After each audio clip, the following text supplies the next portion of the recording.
I am Thierry van den Driesche. I'm a professor at the Vrije Universiteit Brussels in Belgium, and I'm heading the Department of Gene Therapy and Regenerative Medicine.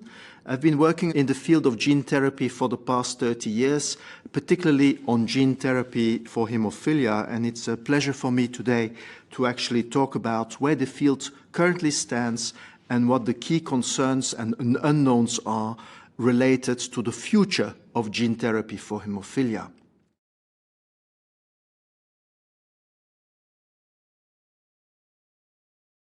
The common concerns in gene therapy are as follows. Is gene therapy for hemophilia effective? Does it work? And how do we compare the outcomes of the different gene therapy clinical trials? How long is the effect of gene therapy expected to last? Is it going to be lifelong or will it be transient? Are there any main safety concerns that we have to consider? Once a patient has undergone gene therapy, can a patient be retreated if the factor VIII or factor IX levels were to decline? Can we also consider treating patients with inhibitors to factor VIII or factor IX? And what actually is the risk of inhibitor development after gene therapy? Is it going to be higher than conventional protein substitution therapy, or is it going to be the same or lower? And ultimately, could we consider treating children by gene therapy, ideally before the onset of joint disease? So these are really a number of key questions for which we really do not know the answer, but we certainly have some indications based on the state of the art where this is heading. If you look at the gene therapy clinical trials for hemophilia, we can see that all of the trials actually rely on a gene delivery vehicle called an adeno-associated viral vector, which varies a little bit in composition in terms of the capsid that is used to package the therapeutic gene and also in terms of the therapeutic gene itself. When we look at the various trials, all of these trials have one thing in common, is that they use a B-domain deleted factor VIII that is codon optimized, but the nature of the codon optimization varies from vector to vector. Also, the nature of the transgene can have subtle differences. For example, in the free-line construct, there is a V3 domain that is believed to enhance expression. All of these vectors also rely on the use of a hepatocyte-specific promoter, HSP, to drive the therapeutic gene. In terms of the capsids that are used to encapsulate these therapeutic genes, they do vary a little bit, and they serve as a molecular key to actually open the door and deliver the therapeutic gene into the cells. With respect to hemophilia A, without going into details, one particular trial comes to mind, and that's the trial that was published by Rangarajan et al. In New England Journal of Medicine, in which an AAV5 vector was used to drive factor VIII. And you can immediately appreciate that a single IV injection of this AAV5 factor VIII vector results in a steady and significant increase in factor VIII activity, even in the supraphysiologic range. And this was consistent with a significant decrease in number of bleeds and the number of factor VIII protein infusions in these patients. So that's a very significant advance that really illustrates the promise of gene therapy for hemophilia A. Now, if we look at the expression over time, we see that the expression seems to decline a little bit, and I will come back to that later. With respect to hemophilia B, again, there are many trials that are going on in parallel, all relying on the adeno-associated viral vector and containing different types of therapeutic transgenes. Just like in the case of factor VIII, the factor IX transgene is codon optimized. The purpose of this codon optimization is to maximize the amount of protein that is produced by the vector. And in most of the trials, a hyperactive factor IX transgene was being used, the factor IX Padua transgene, which incorporates a gain-of-function mutation that boosts the activity of factor VIII 5 to 10-fold. So this implies that for the same amount of vector, one can end up with 5 to 10-fold higher factor 9 activity. There's also another vector developed by Sangamo that relies on a gene editing paradigm, allowing the expression of factor 9 to be driven from the endogenous albumin promoter. If we look at the promoters that are used to drive the factor 9 PADUA or even the non-PADUA version, these are hepatocyte-specific promoters or HSPs. In the case of the Sangamo zinc finger nucleases, again, a hepatocyte-specific promoter was being used. So you can see here some commonalities among each of these different clinical trials. When we focus on the vector capsids themselves, there are some subtle differences. Different serotypes are being used, and the consequences of each of these molecular changes at the level of the capsids are not completely understood at this point. The AAV factor 9 clinical trial that gave rise to robust factor 9 activity was first reported by George et al. In the New England Journal of Medicine in 2017, and it was immediately obvious that upon an injection of a relatively low vector dose, 510 to the 11th Vg per kg, that relatively sustained factor 9 activity was apparent in the range of, let's say, between 30 and 50%. And this was consistent with a significant drop in the mean annualized bleeding rate and the mean number of factor 9 infusions. So this very much mirrors what we have seen in the Hemophilia A trial that I just talked about. I just wanted to draw your attention as well to the significant patient-to-patient variation that is apparent in this particular study. We've also seen that in the other trials, and it's something that we will have to better understand and come to grips with. Why is it that some patients have higher factor 9 or factor 8 levels after gene therapy than others? We don't really have the answer to that question as yet. So the good news, if we look at the different trials, and I don't have time to go into a detailed description of all of them, is that therapeutic factor 8 and factor 9 levels were achieved in these clinical trials. They were relatively sustained, at least 1 year. There's still some discussion as to whether there is a possible decline after, let's say, 2 or 3 years, and I will come back to that later.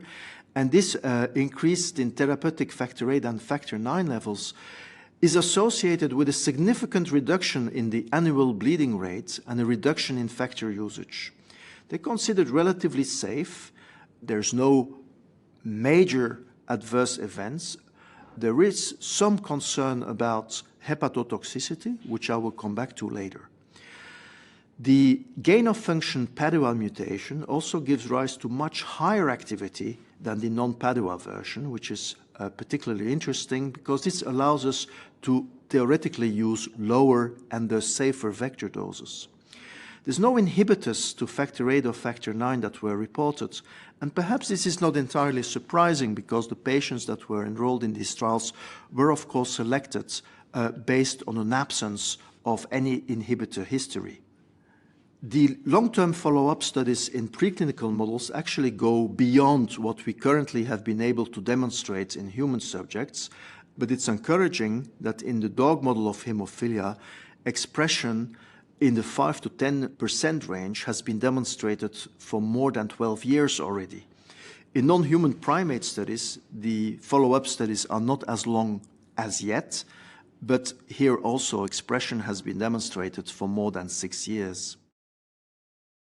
So when we look at the safety and efficacy comparisons between different hemophilia gene therapy clinical trials, I'd like to raise a few questions. So which one is the correct answer here? Comparisons are possible due to consistent dosing with AAV vectors. Comparisons are possible as AAV vectors for hemophilia trials are manufactured in the same manner. Comparisons are challenging due to differences in manufacturing methods, AAV vector dosing, and vector functionality among different studies, or option B, I'm not sure. Now, there's a real challenge in comparing the efficacy and safety in these different gene therapy trials. It would appear that in the trial conducted by BioMarin and uniQure, apparently higher vector doses were being used in the 10 to the 13th vector genomes per kilogram range, as opposed to the trials conducted by Freeline and Spark, which relied on vector doses that fall in the range of 2 times 10 to the 12th Vg per kg, or even lower than that.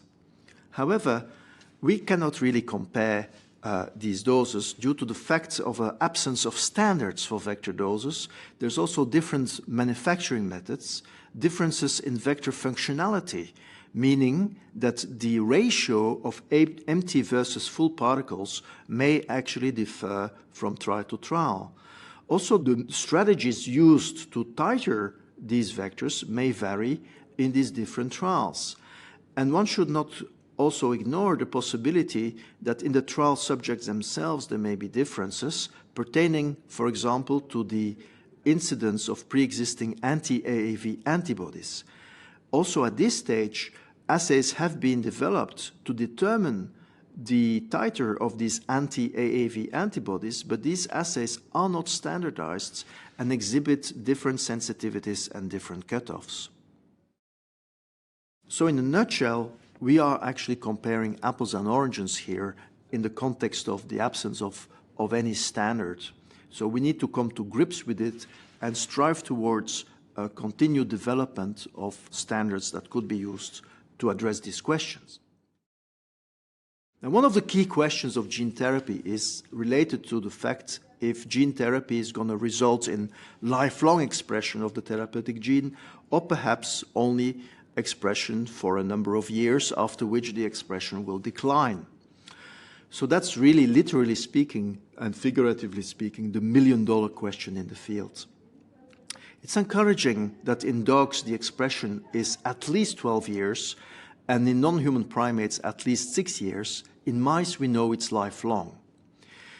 The experience with factor IX in the clinic in the liver trials has been at least 8 years now, where sustained expression of factor IX has been demonstrated, which is very encouraging indeed. And in fact, in one of the earlier muscle trials, there's even evidence of 10-year expression. If we critically assess the factor VIII expression levels in the BioMarin AAV factor VIII trial, we see that the levels are not per se stable, because if we follow up the factor VIII expression level, let's say for a longer period of time, we see that the median factor VIII levels have gone down from initially more than 150% to less than 50%.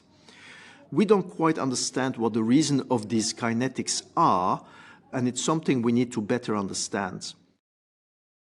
The question now, is the expression going to be sustained beyond this 2-year interval?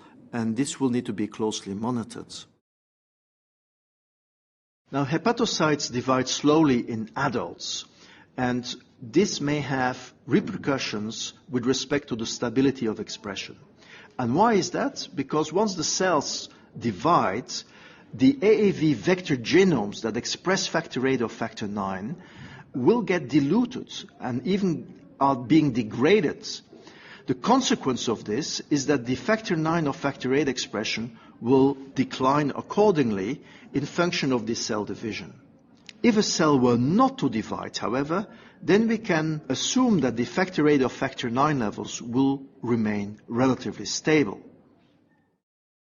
In pediatric subjects, however, there is an increase in proliferating hepatocytes, and in the absence of any stable integration of factor VIII or factor IX therapeutic genes in the target cell genome of the hepatocytes, the genes will be diluted and the expression is expected to be transient.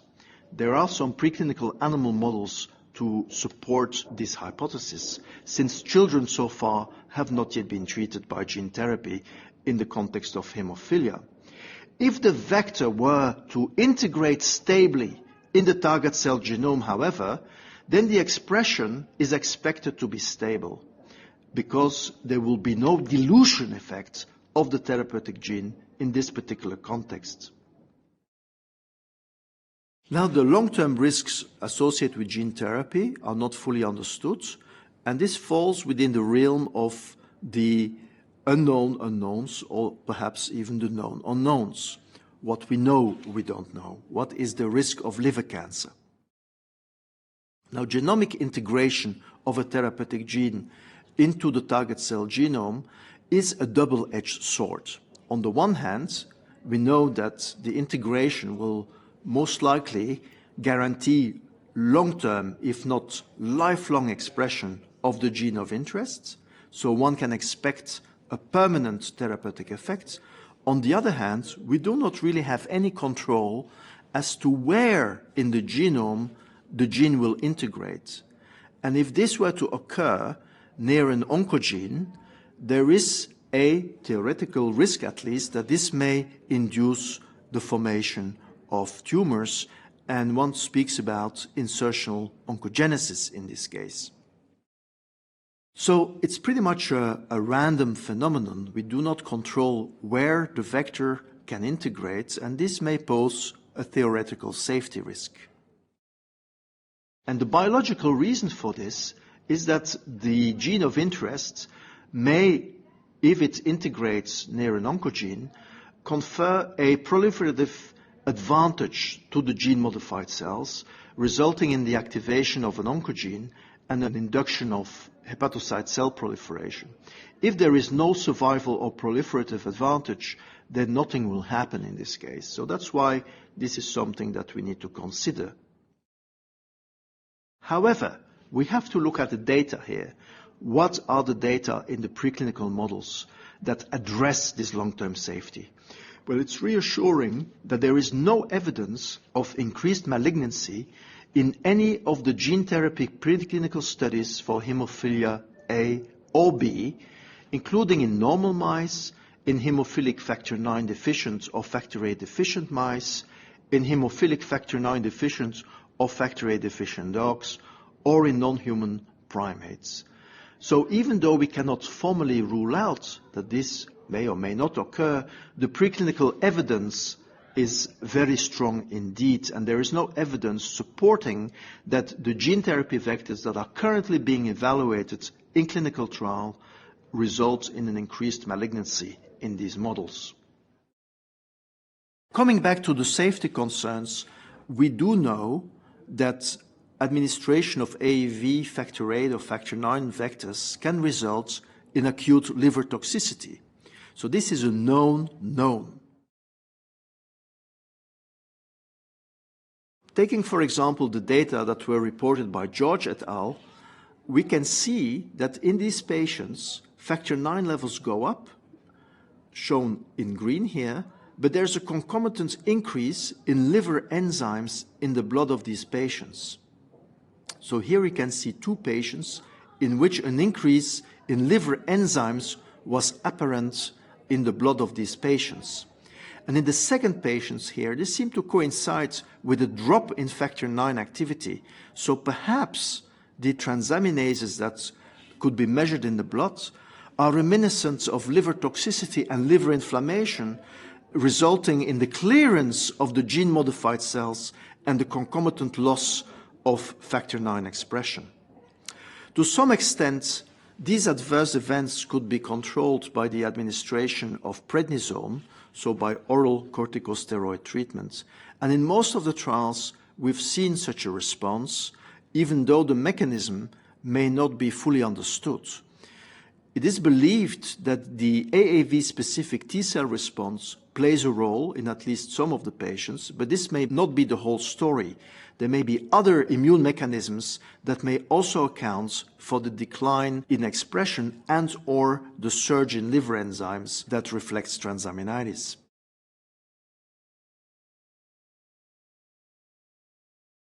But one of the hypothesis that has been to some extent confirmed in preclinical models and may occur in at least some of the patients is the fact that AAV-specific T cells, CD8 positive cytotoxic T cells, may recognize AAV-derived capsid peptides that are presented in association with MHC class I to the immune system of the patient, and therefore results in the clearance of these cells and the loss of expression.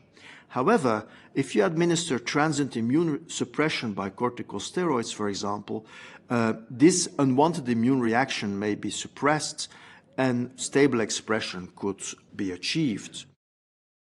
We now know that this is not the only explanation and that other immune mechanisms may account for the transaminitis, since in some patients there's no evidence of an AAV-specific T-cell response, and yet transaminitis still occurs. So it's a common side effect in the hemophilia A trials. It's been seen across the board. It's actually also been seen in other trials beyond hemophilia, especially when large vector doses were being employed to treat the patients. In the hemophilia B trials as well, there's evidence of transaminitis, and this is in fact the reason why steroids are administered to the patients to avoid this from happening.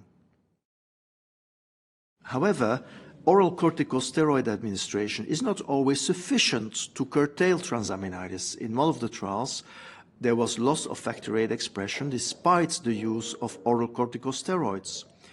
In some hemophilia AAV-based trials, there was even severe liver toxicity, and these trials were discontinued.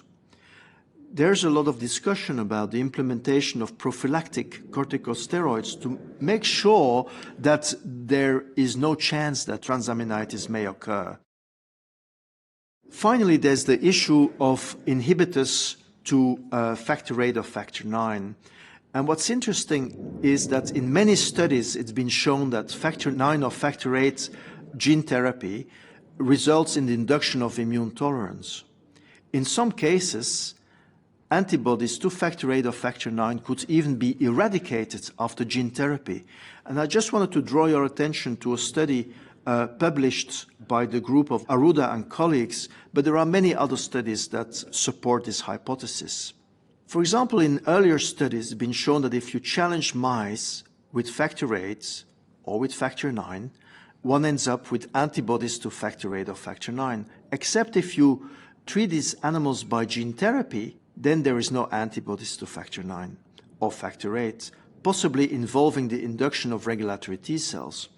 And what Dr. Arruda and colleagues have shown was that even in the case of factor VIII and in a large animal model, antibodies against factor IX could be eradicated.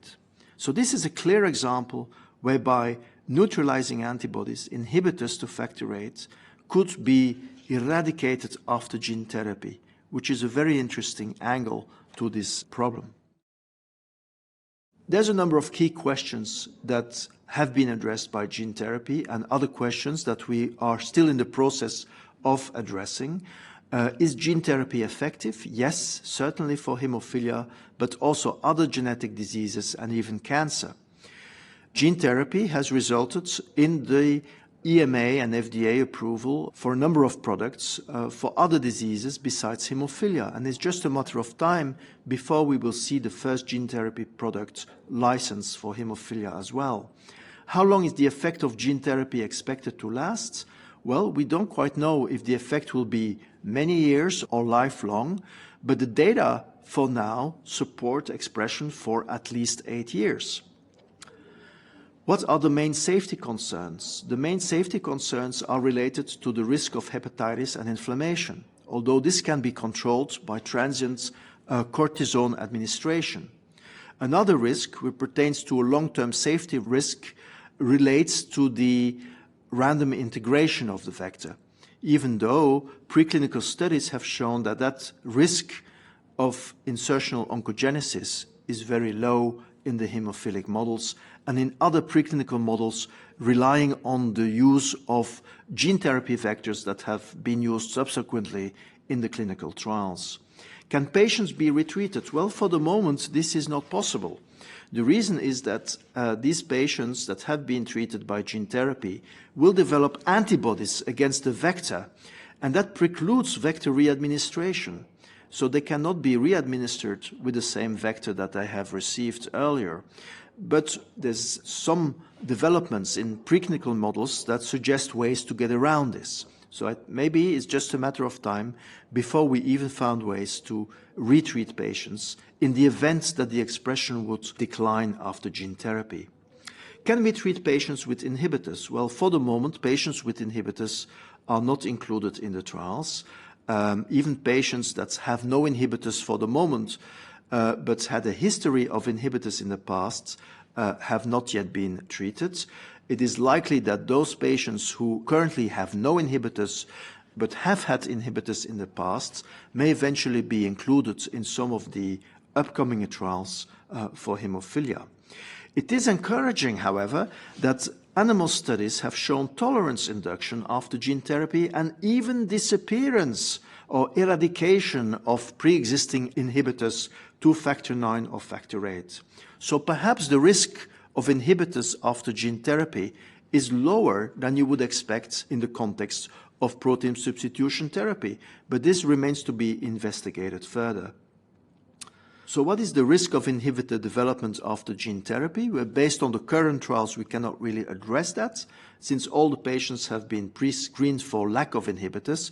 But as I mentioned earlier, the preclinical studies suggest that perhaps the risk of inhibitor development may be lower after gene therapy.